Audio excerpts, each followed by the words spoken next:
My name is Luciano Candilio, and I'm the clinical fellow in charge of the ERICCA trial at the Heart Hospital here in London.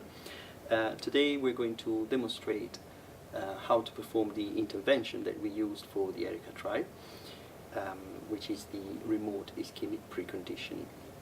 At this stage, the patient will have been already randomized on our system, and as you're aware, he will have been randomized to either the ERICCA protocol, the remote ischemic preconditioning protocol, or to the sham protocol, which we're going to demonstrate.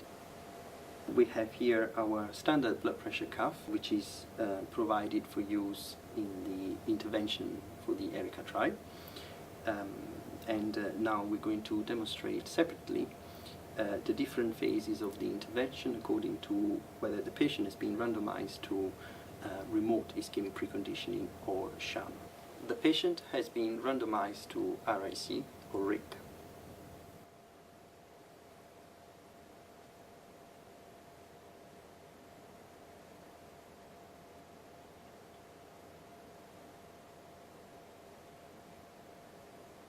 What is extremely important in this case is to place the blood pressure cuff as high as possible around the upper arm and at the level of the brachial artery, so that we can induce the transient lead ischemia with our inflation and deflation of the blood pressure cuff.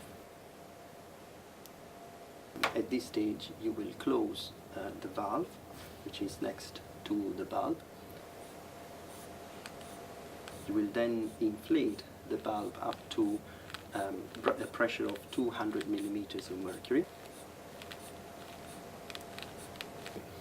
If the patient at this stage has a systolic blood pressure above 185 millimeters of mercury, we will then inflate the blood pressure cuff to a pressure which is 15 millimeters of mercury above the level of the systolic pressure. We then keep the valve closed for 5 minutes. You will see that sometimes the pressure of the cuff will slowly come down, and in this case what we need to do is just to inflate slightly the cuff so that the pressure goes back up to 200 millimeters of mercury. After 5 minutes we then deflate the blood pressure cuff by opening the valve, and this is a cycle which for our intervention we repeat 4 times.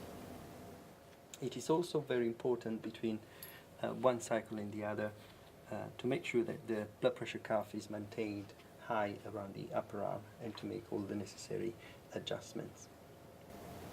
The patient has been randomized to control.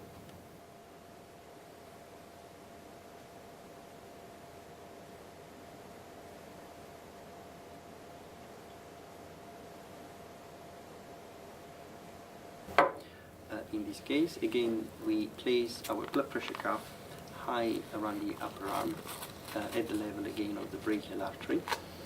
As the patient has been randomized to sham protocol, we do a simulation of inflation or deflation of the blood pressure cuff. At the time of the inflation, we leave the valve open and we simulate the inflation by squeezing the valve for around 10-15 seconds. We then wait for our 5 minutes of intervention, and at the end of the 5 minutes we close the valve, and in this case we actually simulate the deflation. And again, this is a cycle which we will be repeating 4 times. Thank you very much for your attention.